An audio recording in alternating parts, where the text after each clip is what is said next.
ಎಲ್ಲರಿಗೂ ನಮಸ್ಕಾರ. ನಾನು ಪ್ರಧಾನಮಂತ್ರಿಗಳನ್ನ ಸ್ವಾಗತ ಮಾಡಲು ತಮ್ಮ ಮುಂದೆ ನಿಂತಿದ್ದೇನೆ. Ladies and gentlemen, I am standing in front of you to welcome the leader who has given new direction to the economic growth of our country. His slogan of Make in India has changed the entire economic scenario. His Atmanirbhar Bharat, then Sabka Saath, Sabka Vikas, and ultimately the New India concept. Hereby, I welcome Honorable beloved Prime Minister Narendra Modi ji, Invest Karnataka 2022, with warm greetings, and I request him to bless us.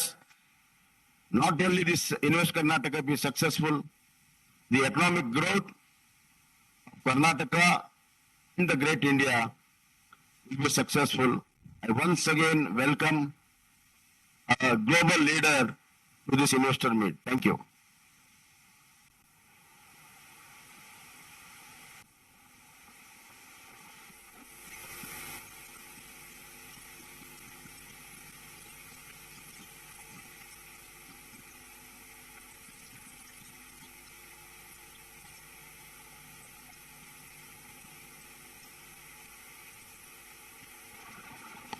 We heartily welcome the Honorable Prime Minister of India. We request the Honorable Prime Minister of India, Shri Narendra Modi ji, to kindly deliver the inaugural address. Ladies and gentlemen, please put your hands together.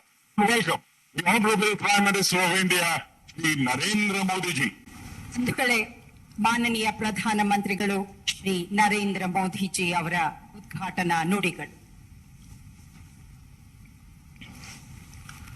नमस्कार. Global investors meet में दुनिया के कोने कोने से आए सभी साथियों, welcome to India, welcome to नम्मा कर्नाटका एंड वेलकम टू नम्मा बेंगलुरु. कल कर्नाटका ने राज्योत्सव दिवस मनाया. कर्नाटक के लोगों और कन्नड़ भाषा को अपने जीवन का हिस्सा बनाने वाले सभी लोगों को मैं बहुत बहुत बधाई देता हूं. ये वो जगह है जहां ट्रेडिशन भी है और टेक्नोलॉजी भी है. ये वो जगह है जहां हर तरफ नेचर और कल्चर, उसका अद्भुत संगम दिखता है. ये वो जगह है जिसकी पहचान वंडरफुल आर्किटेक्चर से भी है और वाइब्रेंट स्टार्टअप से भी है. जब भी टैलेंट और टेक्नोलॉजी की बात आती है तो दिमाग में जो नाम सबसे पहले आता है वो है ब्रांड बेंगलुरु. और ये नाम सिर्फ भारत में नहीं बल्कि पूरी दुनिया में एस्टैब्लिश हो चुका है. कर्नाटका की ये धरती सबसे खूबसूरत नेचुरल हॉटस्पॉट्स के लिए जानी जाती है. यानी कि मृदु भाषा कन्नड़ा, यहां की समृद्ध संस्कृति और हर किसी के लिए कन्नड़िया लोगों का अपनापन सबका दिल जीत लेते हैं. साथियों, मुझे खुशी है कि ग्लोबल इन्वेस्टर्स मीट का आयोजन कर्नाटका में हो रहा है. ये आयोजन कॉम्पिटिटिव और कोऑपरेटिव फेडरलिज्म का सटीक उदाहरण है। भारत में मैन्युफैक्चरिंग और प्रोफेशनल और प्रोडक्शन काफी हद तक राज्यों के नीति निर्णयों पर, नियंत्रण पर बहुतेक निर्भर होता है। इसलिए अगर भारत को आगे बढ़ना है तो राज्यों का आगे बढ़ना जरूरी है। ग्लोबल इन्वेस्टर्स मीट के जरिए राज्य स्पेसिफिक सेक्टर्स में खुद दूसरे देशों के साथ पार्टनरशिप कर रहे हैं। ये बहुत अच्छी बात है। मैं देख पा रहा हूं कि दुनिया भर की तमाम कंपनियां इस आयोजन में शामिल हो रही हैं। मुझे बताया गया है कि इस प्लेटफॉर्म पर हजारों करोड़ रुपए की पार्टनरशिप की जाएगी।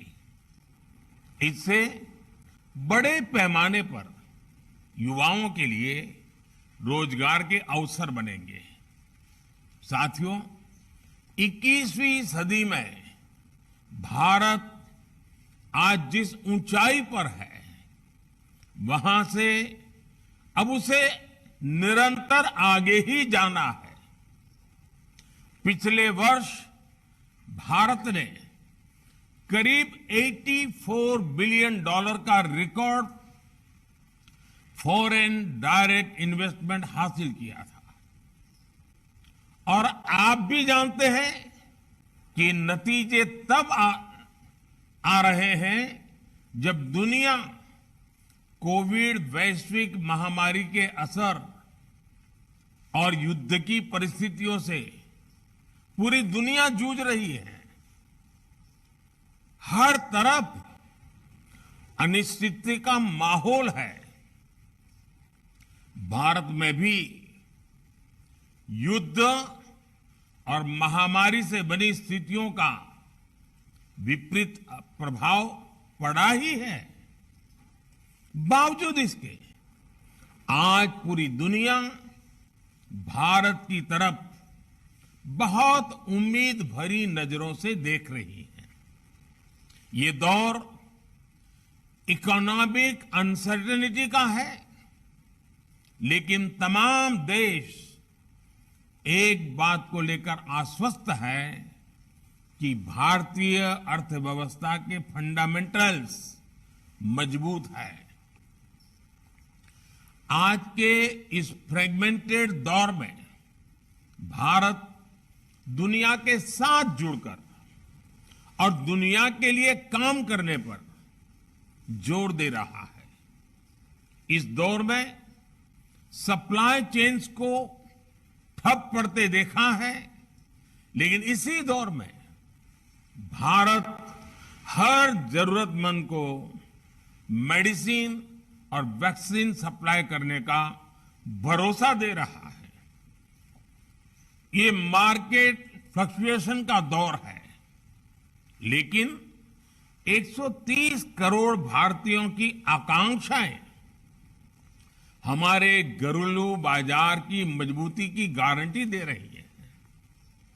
और सबसे अहम बात, ये भले ही ग्लोबल क्राइसिस का दौर है, लेकिन दुनिया भर के एक्सपर्ट्स, विश्लेषक और अर्थव्यवस्था के जानकार भारत को ब्राइट स्पॉट बता रहे हैं। और हम अपने फंडामेंटल्स पर लगातार काम कर रहे हैं ताकि भारत की अर्थव्यवस्था दिनों दिन और मजबूत हो।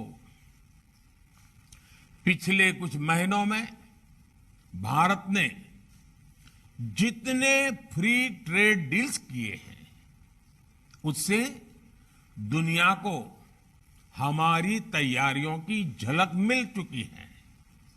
साथियों, आज हम जिस मुकाम पर पहुंचे हैं, उसका सफर कहां से शुरू हुआ था, ये याद रखना जरूरी है। 9-10 साल पहले हमारा देश पॉलिसी लेवल पर की और उसी लेवल पर क्राइसिस से जूझ रहा था। देश को उस स्थिति से बाहर निकालने के लिए हमें अपनी अप्रोच बदलने की जरूरत थी। हमने इन्वेस्टर्स को रेड टेप के जाल में उलझाने के बजाय निवेश के लिए रेड कारपेट का माहौल बनाया। हमने नए नए उपजाऊ कानून बनाने के बजाय, उलझाने वाले कानून बनाने के बजाय उन्हें रेशनलाइज बनाया। हमने खुद बिजनेस चलाने के बजाय बिजनेस के लिए ग्राउंड तैयार किया ताकि दूसरे लोग आगे आ सके। हमने युवाओं को नियमों में जकड़ने के बजाय उन्हें अपनी क्षमताओं को और बढ़ाने का मौका दिया। साथियों, नए भारत का निर्माण बोल्ड रिफॉर्म्स, बिग इंफ्रास्ट्रक्चर और बेस्ट टैलेंट से ही संभव है। आज सरकार के हर स्फीयर में बोल्ड रिफॉर्म्स किए जा रहे हैं। इकोनॉमिक स्पेस में जीएसटी और आईबीसी जैसे रिफॉर्म्स किए गए। बैंकिंग सेक्टर में रिफॉर्म्स और स्ट्रांग मैक्रो इकोनॉमिक फंडामेंटल्स के जरिए अर्थव्यवस्था को मजबूत बनाया गया। इसी तरह यूपीआई जैसे कदमों के जरिए देश में डिजिटल रिवॉल्यूशन लाने की तैयारी की गई। हमने 1500 से ज्यादा आउटडेटेड कानूनों को खत्म किया। करीब 40,000 गैर जरूरी कंप्लायंसेस को रद्द कर दिया। ये हमने अनेकों प्रावधानों को डीक्रिमिनलाइज भी किया। हमने कॉरपोरेट टैक्स की दरों को कम करने जैसे कदम उठाए हैं। साथ ही फेसलेस असेसमेंट जैसे सुधारों से ट्रांसपेरेंसी भी बढ़ाई है। भारत में एफडीआई के लिए नए सेक्टरों के दरवाजे खोले गए हैं। भारत में ड्रोन्स, जियो स्पेशल सेक्टर, स्पेस सेक्टर और यहां तक कि डिफेंस सेक्टर में इन्वेस्टमेंट्स को अभूतपूर्व बढ़ावा दिया जा रहा है। साथियों, रिफॉर्म्स के साथ साथ इंफ्रास्ट्रक्चर के क्षेत्र में भी भारत बहुत तेजी के साथ आगे बढ़ रहा है। आधुनिक इंफ्रास्ट्रक्चर के लिए भारत पहले से कहीं ज्यादा स्पीड के साथ और बड़े स्केल पर काम कर रहा है। आप एयरपोर्ट्स का उदाहरण ले सकते हैं। पिछले 8 वर्षों में ऑपरेशनल एयरपोर्ट्स की संख्या दोगुनी हो चुकी है। करीब 70 एयरपोर्ट से बढ़कर अब 140 से ज्यादा एयरपोर्ट से उड़ान भरने लगे हैं और अभी कई और नए एयरपोर्ट्स भारत में बन रहे हैं। इसी तरह मेट्रो ट्रेन का दायरा 5 शहरों से बढ़कर 20 शहरों तक फैल चुका है। हाल ही में लॉन्च की गई नेशनल लॉजिस्टिक पॉलिसी विकास की रफ्तार को बढ़ाने में और मदद करेगी। साथियों, मैं इन्वेस्टर्स का ध्यान विशेष तौर पर पीएम गति शक्ति नेशनल मास्टर प्लान की तरफ आकर्षित करना चाहता हूं। गति शक्ति नेशनल मास्टर प्लान में इंफ्रास्ट्रक्चर निर्माण का तौर तरीका ही बदल दिया है। अब जब किसी प्रोजेक्ट की योजना बनती है तो उसके 3 डायमेंशंस पर सबसे पहले ध्यान दिया जाता है। डेवलपिंग इंफ्रास्ट्रक्चर के साथ साथ एग्जिस्टिंग इंफ्रास्ट्रक्चर का मैप तैयार किया जाता है, फिर उसे पूरा करने के shortest and most effective route पर चर्चा की जाती है।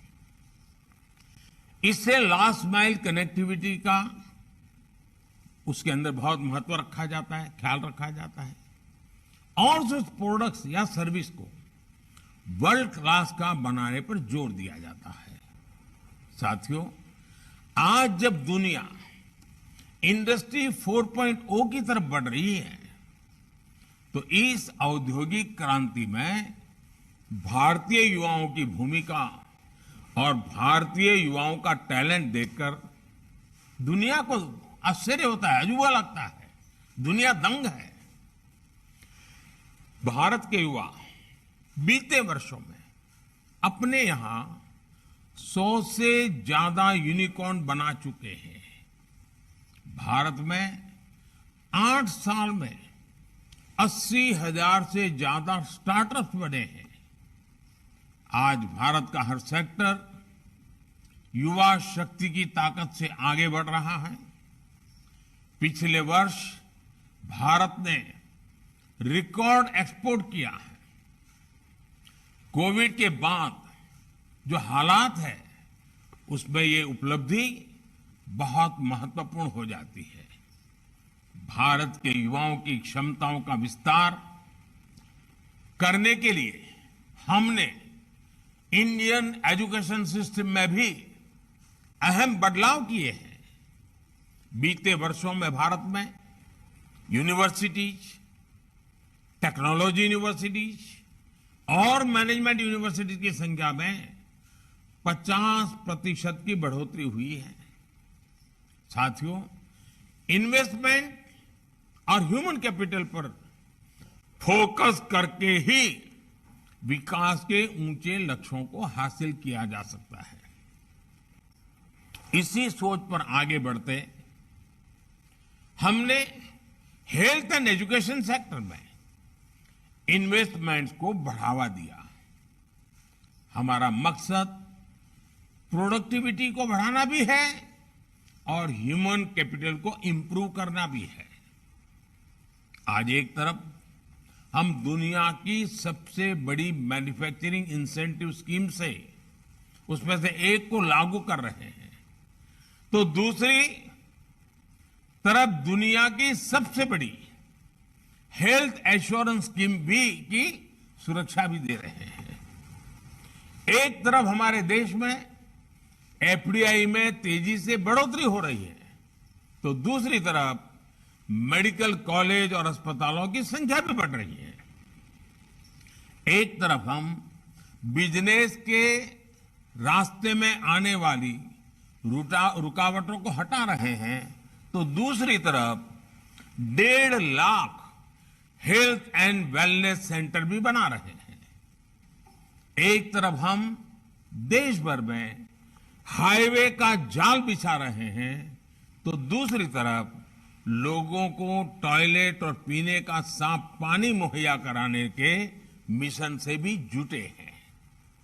एक तरफ हम फ्यूचरिस्टिक इंफ्रास्ट्रक्चर जैसे मेट्रोज, एयरपोर्ट और रेलवे स्टेशन बनाने में जुटे हैं, तो दूसरी तरफ हम हजारों स्मार्ट स्कूल भी बना रहे हैं। साथियों, रिन्यूएबल एनर्जी के क्षेत्र में आज भारत ने जो मुकाम हासिल किया है, वो पूरी दुनिया के लिए मिसाल है। पिछले 8 वर्षों में देश की रिन्यूएबल एनर्जी की क्षमता 3 गुनी बढ़ी है और सोलर एनर्जी की क्षमता में 20 गुना बढ़ोतरी हुई है। ग्रीन ग्रोथ और सस्टेनेबल एनर्जी की दिशा में उठाए गए हमारे कदमों ने ज्यादा से ज्यादा निवेशकों को आकर्षित किया है, जो अपनी लागत का रिटर्न चाहते हैं और इस धरती के प्रति अपनी रिस्पॉन्सिबिलिटी भी निभाना चाहते हैं। वो आज भारत की तरफ उम्मीद से देख रहे हैं। साथियों, आज कर्नाटका के साथ एक और विशेषता जुड़ी हुई है। कर्नाटका के पास डबल इंजन की पावर है, यानी केंद्र सरकार और राज्य सरकार में एक ही पार्टी का नेतृत्व है। ये भी एक वजह है कि कर्नाटका कई क्षेत्रों में सबसे तेज गति से विकास कर रहा है। ईज ऑफ डूइंग बिजनेस में कर्नाटका लगातार टॉप रैंकर्स में अपनी जगह बनाए हुए है। यही वजह है कि एफडीआई के लिहाज में कर्नाटका का नाम टॉप राज्यों की लिस्ट में शामिल है। फॉर्च्यून 500 कंपनीज में से 400 कर्नाटका में ही है। भारत के 100+ यूनिकॉर्न में से 40 से ज्यादा कर्नाटका में ही है।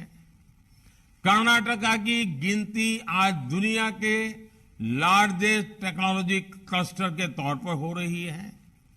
यहां कर्नाटका में इंडस्ट्री से लेकर इंफॉर्मेशन टेक्नोलॉजी तक, फिनटेक से लेकर बायोटेक तक, स्टार्टअप से लेकर सस्टेनेबल एनर्जी तक, हर क्षेत्र में विकास की नई गाथा लिखी जा रही है। विकास के कुछ आंकड़े तो ऐसे हैं कि कर्नाटका सिर्फ भारत के दूसरे राज्यों को ही नहीं बल्कि कुछ देशों को भी चुनौती दे रहा है। आज भारत नेशनल सेमीकंडक्टर मिशन के साथ मैन्युफैक्चरिंग डोमेन के नए फेज में प्रवेश कर चुका है। इसमें कर्नाटका की भूमिका बहुत अहम है। चिप डिजाइन और मैन्युफैक्चरिंग को यहां का टेक इकोसिस्टम नई ऊंचाई पर ले जाएगा। साथियों, आप जानते हैं कि एक इन्वेस्टर मीडियम टर्म मिशन और लॉन्ग टर्म विजन के साथ आगे बढ़ता है, और भारत के पास एक इंस्पिरेशनल लॉन्ग टर्म विजन भी है। नैनो यूरिया हो, हाइड्रोजन एनर्जी हो, ग्रीन अमोनिया हो, कोल गैसिफिकेशन हो या फिर स्पेस सैटेलाइट्स, आज भारत अपने विकास से विश्व के विकास के मंत्र के साथ आगे बढ़ रहा है। ये भारत का अमृत काल है।